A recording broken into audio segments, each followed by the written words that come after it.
Good afternoon or good morning, depending on the location where you are, and a very warm welcome to this webinar of today.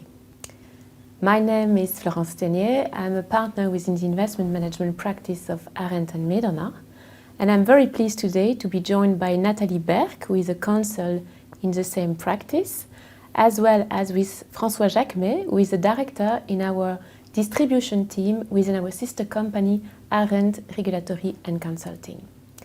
We will consequently today in this webinar try to combine legal, regulatory and operational aspects in order to give you an update in the context of distribution. At Arendt, we serve more than 40% of the Luxembourg fund market, and we offer an integrated offer covering the complete value chain of services to be rendered to funds, thanks to more than 100 UCITS specialists and professionals which are to the service of our clients. Beyond the legal practice, thanks to which we do advise clients on many topics relating to funds and more particularly UCITS, but also in the context of distribution, we do also provide assistance in the registration of funds all over the world. A number of significant changes are impacting the UCITS framework, the UCITS market, from a legal, tax and regulatory and also operational angle. We have consequently felt that it would be of interest and would be worth actually to set and dedicate a series of webinars to UCITS in order to update our clients and relation on the key topics of today and tomorrow. In today's session, as I mentioned earlier, we will be focusing on recent developments in the distribution of UCITS, and we will again endeavor to share with you gripping points on the basis of our day-to-day practice. Before starting, I would like to make two housekeeping points. First of all, we will dedicate a few minutes at the end of the session for questions you would have. So please feel free to send all the questions you want to ask us by using the Q&A button and clicking on the three dots button in the toolbar at the bottom of your screen. In case you would have any technical problem, please use the chat and our colleagues will try to assist you as much as they can. So let's now start to our discussion, and before entering into the concrete update, I would say, we felt that it could be of interest to provide a few numbers of statistics to set the scene. First of all, also something we quite often say, it's probably worth reminding that Luxembourg is the second worldwide fund jurisdiction, but in the EU is also still holding the leading position by being the main fund center. And we would see on that slide that 27% of all funds being created in the EU are actually based in Luxembourg.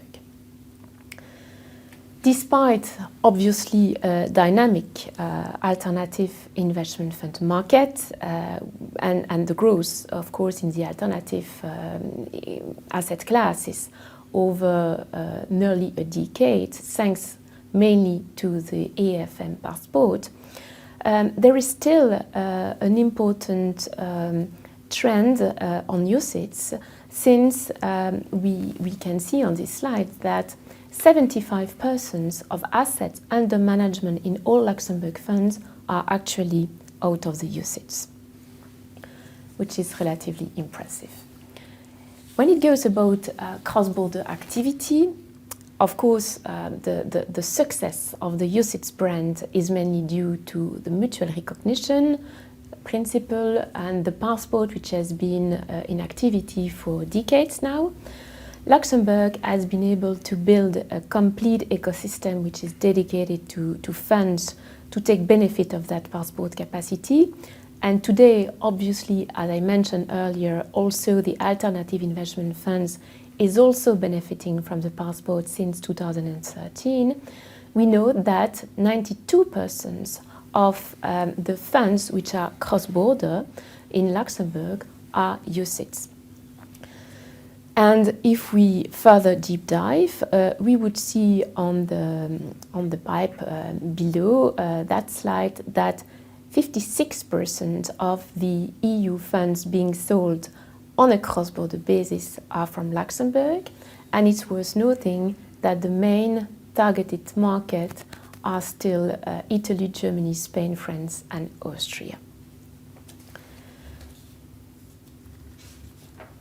So, also, UCITS brand has proven to be successful over years. Also, we have seen assets being growing.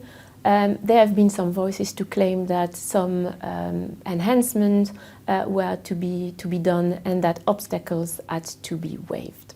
So, as you are all probably aware, because we have dedicated a certain number of webinars to these topics, we had the cross-border directive and regulation being implemented and applicable as from last August 2021, and which came with some enhancements in terms of denotification harmonization, waiving of some constraint in terms of physical presence, and these were really highly expected by the market at the time.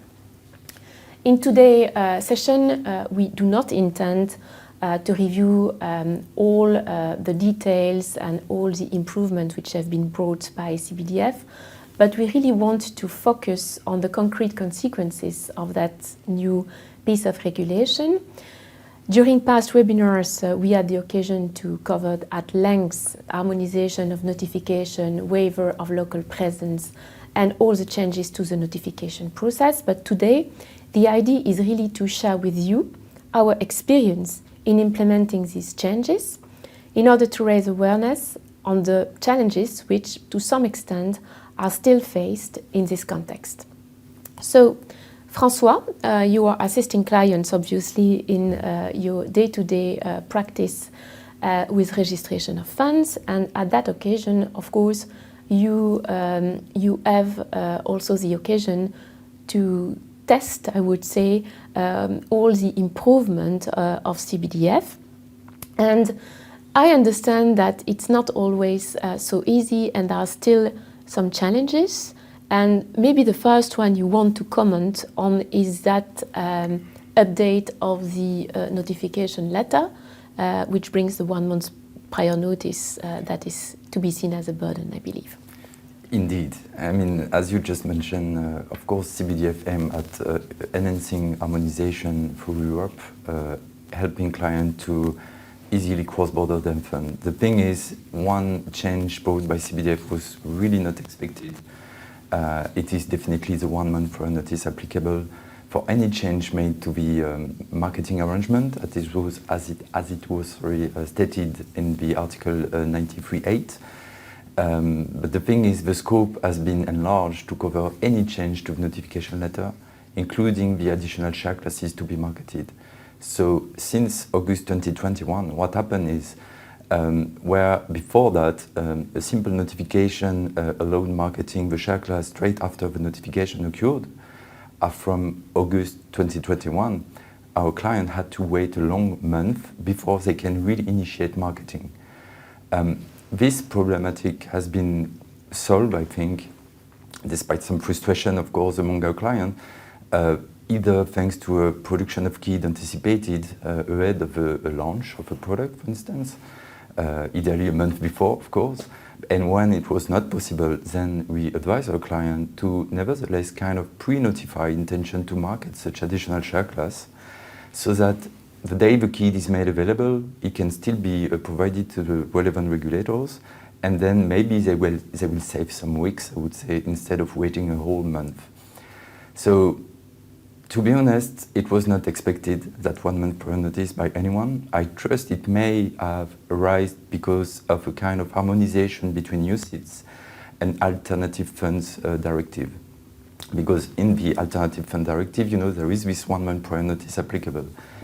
But to be honest, to me, it's not still a good explanation, because in the alternative fund area, this 1 month prior notice applies only to extent the changes are material, meaning like a standard investor, I would say, would reconsider investing into the fund due to the change, which leads me to the major consequence brought by this 1 month prior notice on any change to the notification letter, is that this letter do not only encompass share classes, additional share classes to be marketed, but also, you know, the name of the sub-fund, the name of the various distributor engaged, billing contact person, and facilities appointed where they are, or at least description of how facilities are rendered.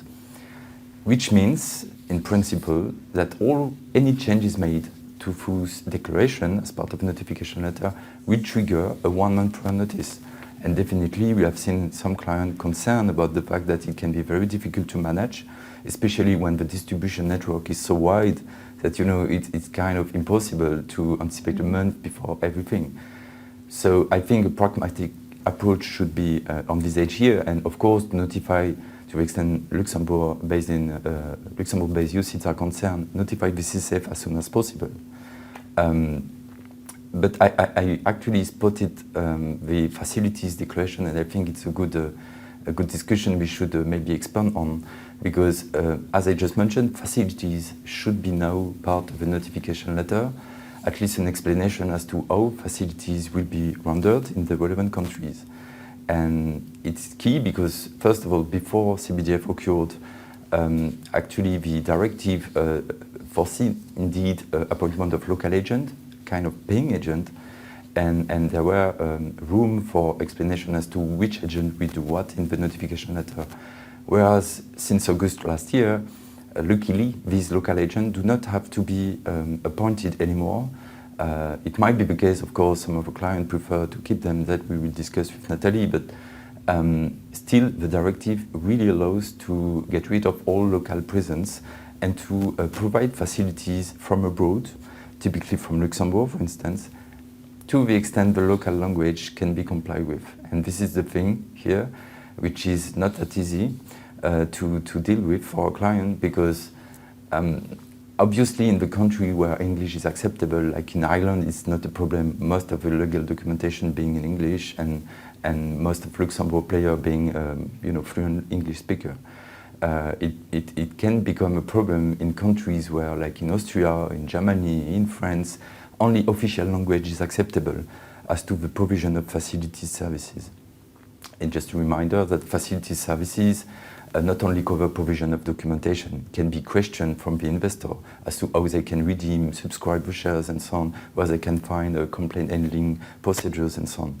So language is key.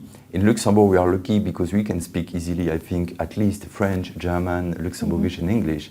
But what about other countries? So I think this is the reason why it was really at the source of us providing one of the solutions to a client, being developing an online tool.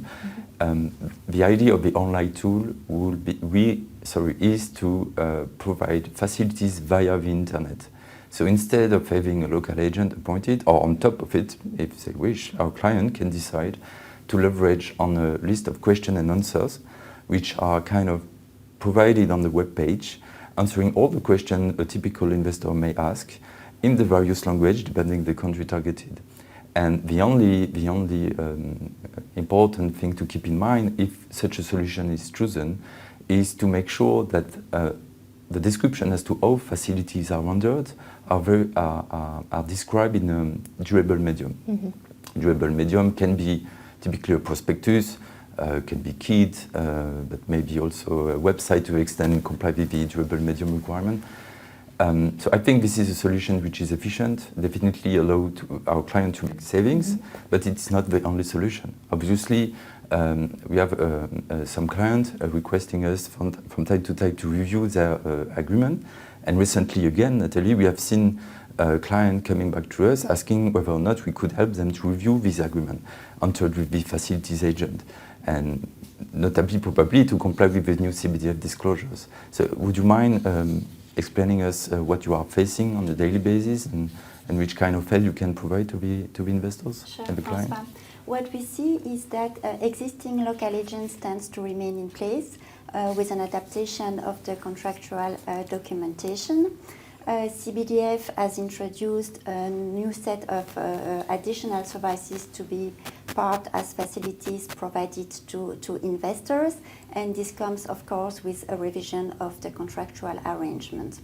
We understand that sometimes local facilities agents do not accept to take on board all the additional services which are required under CBDF, and the update of the agreements in this case aims at reflecting the split of responsibilities between the UCITS management company and the local facility agent. I see. And I think, so I mentioned it's a solution definitely to rely on agreement to extend our in compliance with the new CBDF directive. But I think I forgot to mention one thing, is that actually, it may become the only one solution for some client to either appoint a local agent or have the online solution tool deployed in country where before CBDF there were no requirement to have neither local presence, neither to provide the facilities in a given official language. And typically I have in mind the Netherlands, Romania and Slovakia, but I insist on the Netherlands, which is a true big market for some clients. And you see that in the Netherlands, actually, now there is the requirement to comply with the language requirement, meaning you have to speak Dutch, basically providing the facilities, despite most of our clients don't have local presence in the Netherlands. Mm-hmm. So I think here, again, I would emphasize the fact that it's key to focus on how these agents have been appointed, to which extent they cover all the facilities they should cover, and if there is a gap, I would say contact us. Mm-hmm. Maybe also to share something with you, I thought worth saying that when providing facilities to the client, the idea is obviously to answer client queries and help them to find a solution as to proceed to a subscription, find the legal documentation and so on. But in real life, I would say most of our clients in practice told us that most of the investors do not go through this local agent where they had been appointed. They rather go to the person they know, and who they know generally can be a distributor typically. So actually, the outcome of a discussion we have got with clients was to say that, it's good to, of course, we have to comply with the regulation for sure, but it's maybe not worth spending a lot of money to build a very strong and robust solution, and I don't know, with robot advisor and so on. You can imagine on the website answering in live a question to the client. I mean, here the fact is, most clients will not go through this way, either local agent or the website. So let's keep it simple, let's comply with regulation, and I think it should be just sufficient. Thank you very much. I believe that when listening to you, we understand how much you are involved on a daily practice, and the more you go in the topic, the more you get some details which makes a difference, I believe. And the least we can say is that there are obviously some improvement which were implemented thanks to the CBDF, but still we need to be honest, and a little bit of challenge, or at least some additional features that we need to onboard. Mm-hmm. An additional one where we wanted to share a little bit of practice, and again to show that maybe we are still missing a little bit of harmonization, is about the denotification, which was expected to be something very easy, very smooth, but I understand that it may not necessarily be totally the case. Yes, I hope you will not take me as the person who is always negative. I don't want to be negative. I mean, definitely harmonization has been brought. Before CBDF, denotification procedure and rules applicable around it was very much different from a country to another. For sure, CBDF really helped to further harmonize. It brings the possibility to denotify in all EU jurisdictions despite the presence of local investor. And definitely it was not the case before CBDF, so it's an improvement in a way. Just keep in mind, as we discussed already in previous webinar, that in any case, if there are investors invested, after denotification, they still have to kind of benefit from transparency requirement. But anyway, denotification is therefore open to all cases, which is good. Downside of things like there are further consideration to be taken into account. first of all, a blanket offer must be done in case there are investors invested. Secondly, a publication should be done. Good news is not necessarily on the durable medium, but still. And last but not least, the arrangement as to the distribution of funds should be updated to ensure that the relevant entity will not continue to market further to denotification. So it makes sense. To be honest, in most EU countries where denotification were allowed to the case where there were investors still invested, most of them already asked for a blanket offer, not for the publication necessarily. I will come back to that. And the arrangement, generally, it was not requested to provide any proof that contractual arrangements have been updated. The thing is, the practice here already vary from a country to another. So we are not yet at a year after official transposition date, August 2021. We already see various implementation measures, I would say, which diverge from a country to another. As an example, we see that the CSSF, in its practice, released in February 2022, a Q&A stating that actually any sort of triggering event, I would say leading to a denotification, trigger the need to comply with this Article 93.8 of the directive, meaning even though you may not really intend to stop marketing a product, but you kind of suffer liquidation, a merger, yet it will trigger the need to notify the CSSF about these cases. Whereas in Germany, for instance, the BaFin, in its guidance, made very clear that they took the contrary, on the contrary, another position, stating that at least to the extent liquidation are concerned, there is no need to proceed to this denotification procedure because they consider, I take their word, that liquidation inherently involves the denotification. Of course. And therefore, a simple email to the BaFin, as it was before CBDF happened in August, is sufficient. No need to add another layer of obligation. Yeah. That being said, I don't want to say like so BaFin is great and NCF is not. It's not my point. My point is to say, you see how it may diverge. When you look at the German case, on the other hand, they make it obligatory to proceed to publication on a durable medium, whereas the regulation does not foresee a durable medium. So here they are stronger, I would say, than the directive. But you see, it's a good example that harmonization is a reality, but when you go into detail, it's never that harmonized. I think at last, maybe one example. Recently, there were debates around the French case, so the IMF on alternative product had been very clear as to the fact that despite there may be no one investor invested into the alternative fund, still IMF expected such publication to be done, which was really surprising, but it was clearly stated by the IMF to the CSSF. Recently, we discussed with the CSSF on the case as to the UCITS because it was not that 100% clear, and actually it has been confirmed to us orally that the IMF has not the same level of expectation as to UCITS for some reason. I, to be honest, do not really understand, but at least the good news is, in case there are no investors in France, no need to proceed to the publication for French investors. So basically, all in all, if there is no investor invested, you don't need to make the blanket offer. Obviously, there is no one to address such offer. There is no need to proceed to the publication, and of course, only the arrangement with the distributor and so on will have to be updated to ensure they can't continue to market the product. So clearly, we are going in the direction of harmonization. Still a little bit of improvement expected. It may come via alignment among regulators.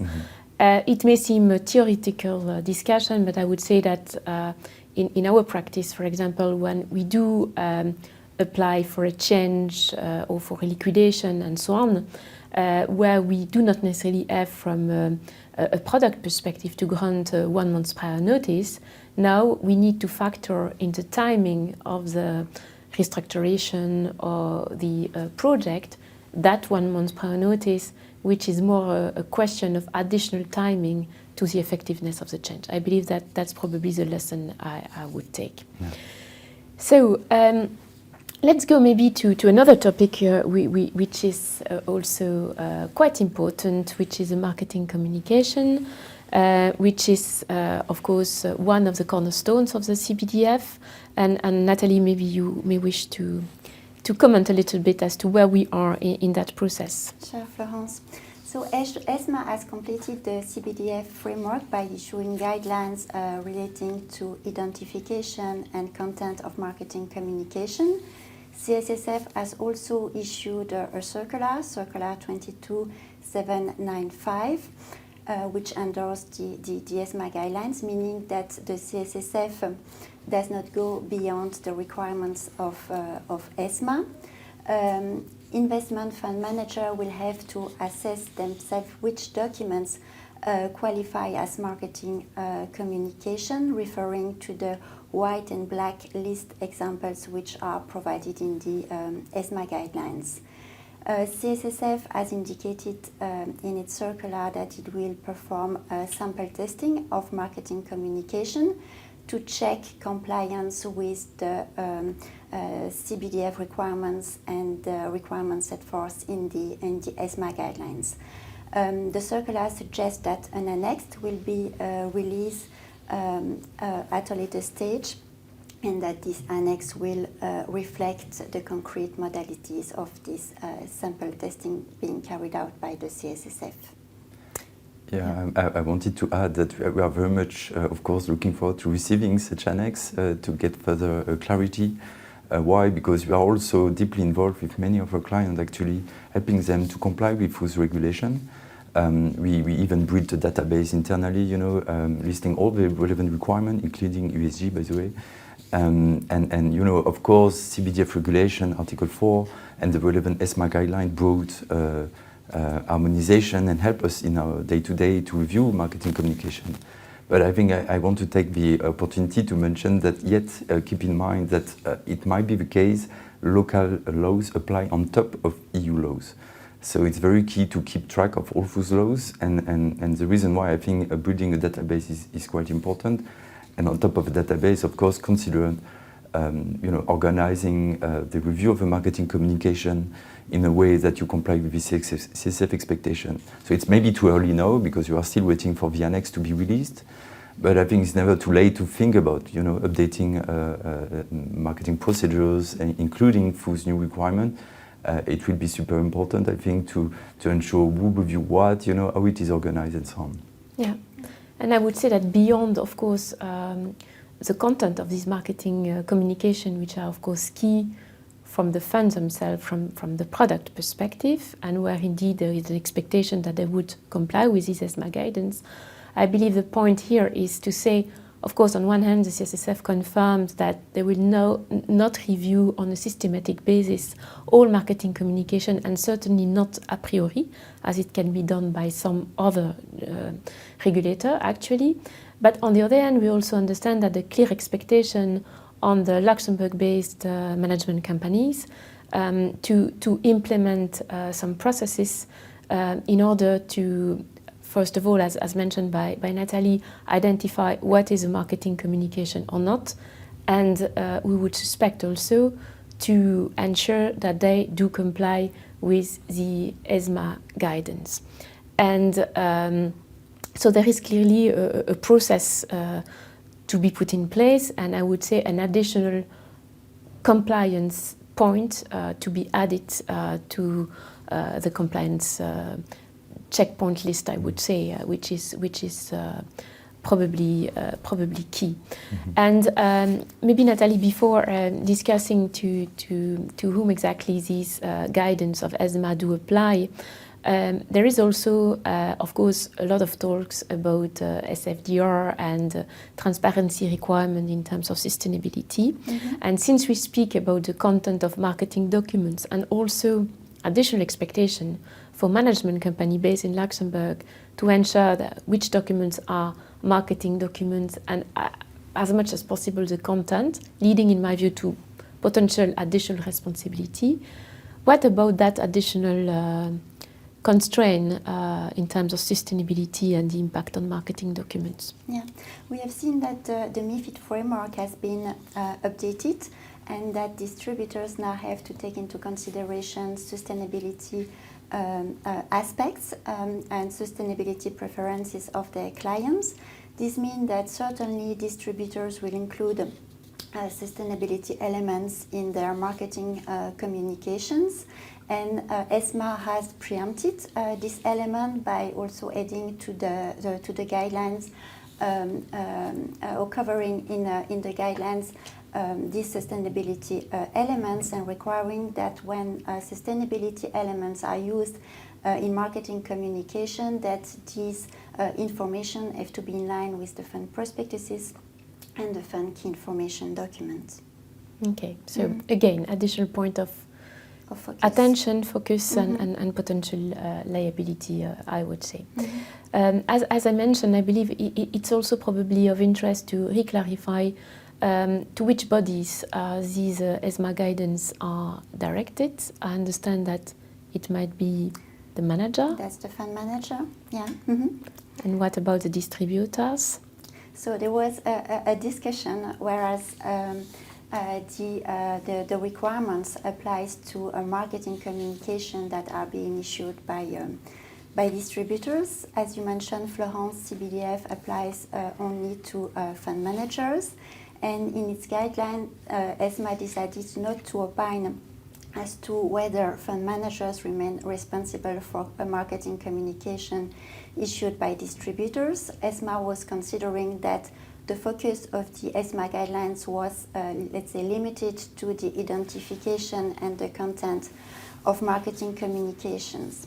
It remains that when investment fund managers are delegating the marketing in line with the CSSF circular on substance requirements, the investment fund managers have to ensure that the delegate complies with applicable legal and regulatory requirements.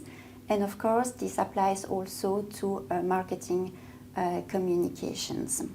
So the investment fund manager will have to update the process to be sure that this new element, marketing communication, is also part of their oversight, and they will also have to update their control agreement with the delegates just to ensure that the delegates complies with the new requirements. Which is probably the key point, and we discussed contractual arrangement, and that's probably one of the area of attention when reviewing distribution agreements, and as a case maybe placement agent agreements if need be. Okay, well, so time is running, and we have spent, I would say, 2/3 of the time we were allocated speaking about CBDF, which was, of course, obvious because this was certainly one of the milestone of the enhancement, improvement to be expected to distribution. This being said, there are probably also other topics which were discussed over the last month when going about distribution, and I believe we would not be exhaustive if we were not mentioning some changes, or at least clarification, which were made in that area and which have brought some discussion and some adaptation, as the case may be, at the level of our clients, at the level of distribution models. And without entering into the details, I believe it's worth mentioning the clarification which was given by the CSSF nearly 1 year ago about the fact that, of course, a UCITS management company can distribute funds for which it does not act as management company, but in that instance it would need what we call the top-up license. So this is quite a change of momentum, I would say, which has triggered some attention,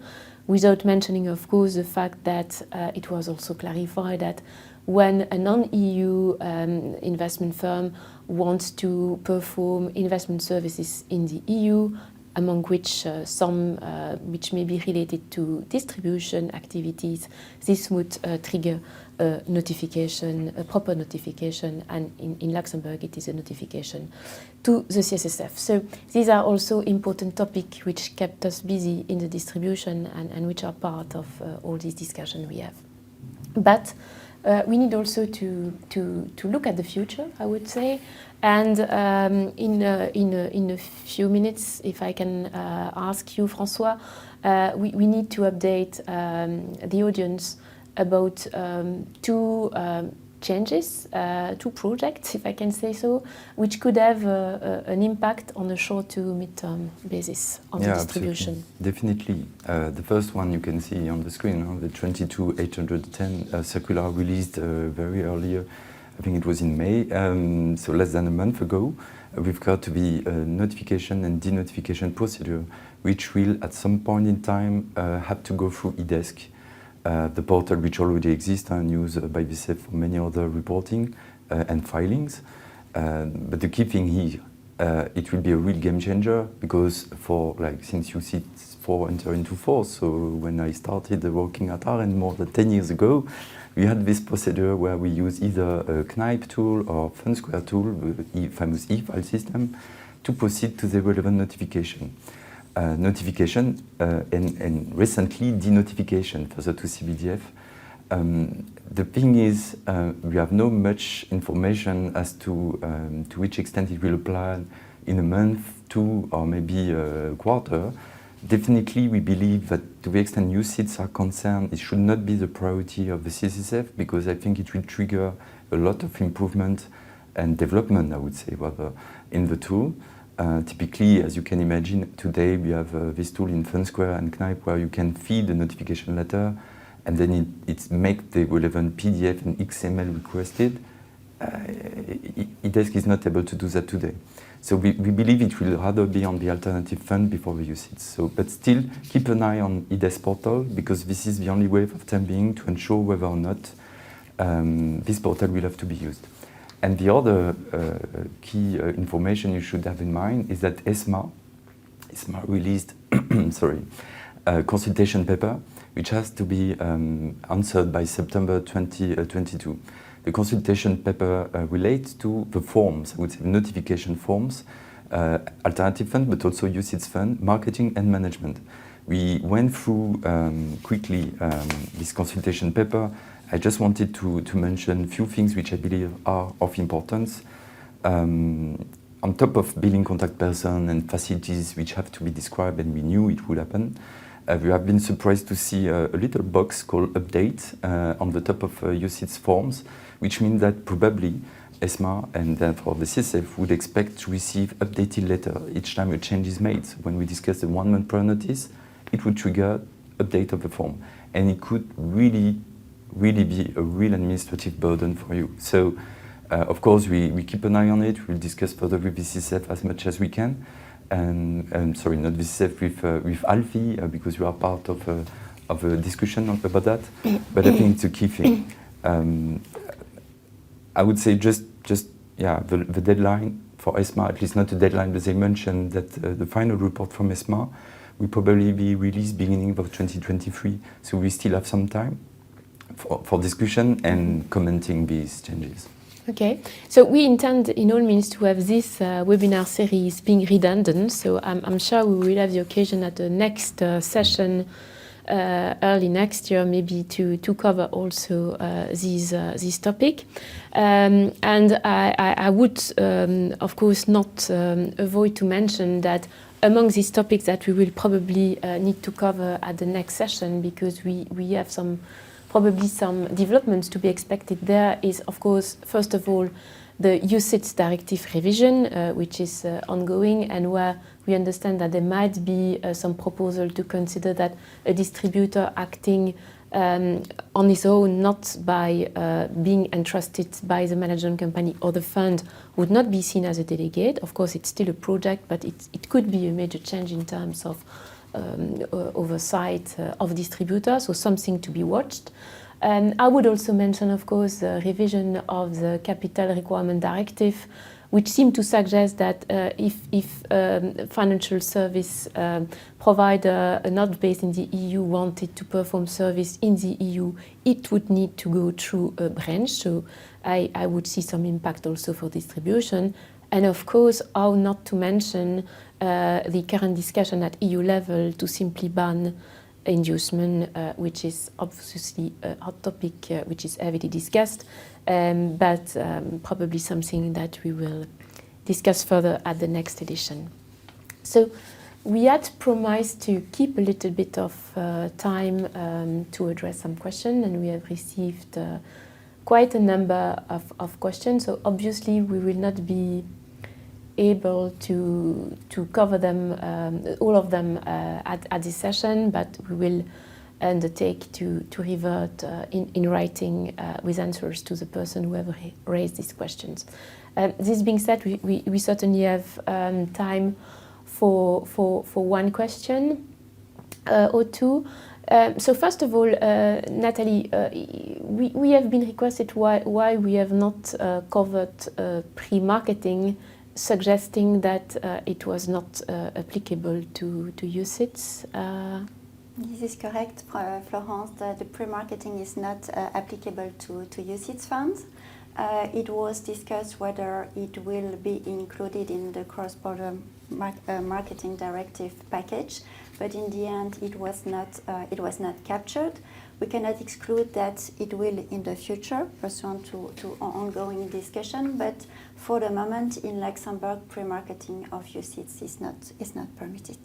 And I can say also that it was expressly confirmed by the CSSF that in Luxembourg it's not possible to perform pre-marketing of UCITS. Correct. In some countries, I believe another view could be taken based on the fact that the law is the directive is silent, but it's not the case in Luxembourg. So so far, no pre-marketing for UCITS. And maybe a last question for you, François.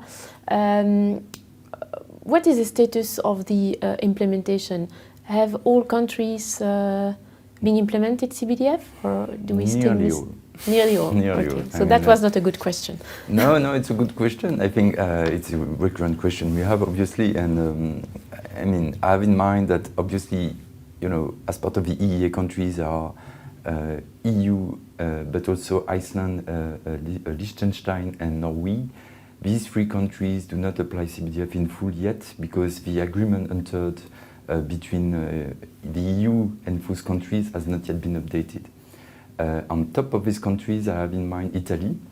Actually, we are still waiting for a release from the Consob, a resolution from the Consob, and therefore, for time being, we cannot say that CBDF is fully applicable in Italy neither.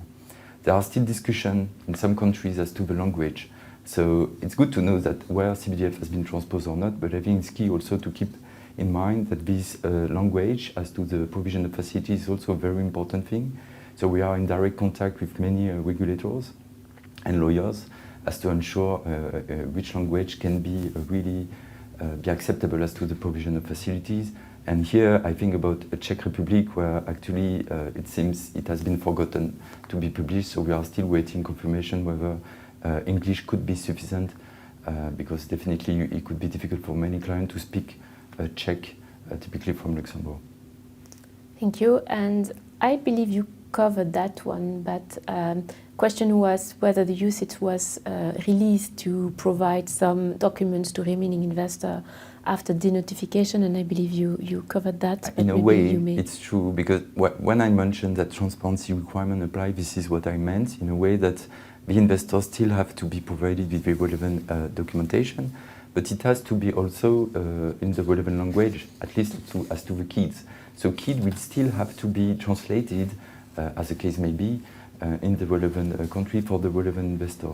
But on top of transparency requirement, I think it's key to know that the process having changed after denotification, actually, instead of providing those documents directly to the host member state, as it was, because it's covered by the Article 93.7, which has not been modified by CBDF. So fund documentation, including KID, still have to be sent to the host member state. But after the denotification, it changed a bit. It has to go to the home member state. So speaking about Luxembourg UCITS, it means the CSSF, which leads most of our clients to wonder why performing denotification when investors remain invested, because in the end, all the KID will still have to be updated, notification will have to be done to a regulator. Okay, this is safe, it's not the host, but still. And in the end, of course, the relevant investor deserve all the updates and notification. Cool. Thank you. I believe this was really the last question for which we had time. Again, we will endeavor to answer to all the questions we have received in the meantime. So we are reaching the end of our webinar. I would like to really thank you for having taken part to that webinar and to be with us today. This is again one webinar among a long series. You have the next one on the 28th of June, so please feel free to register. It will be a very interesting topic on delegation and oversight with some news from the regulator side, I would say. And we will start again after summer break with additional interesting session, and registration are already open. So thank you very much and have a very good afternoon or day. Thank you. Bye-bye. Goodbye. Goodbye.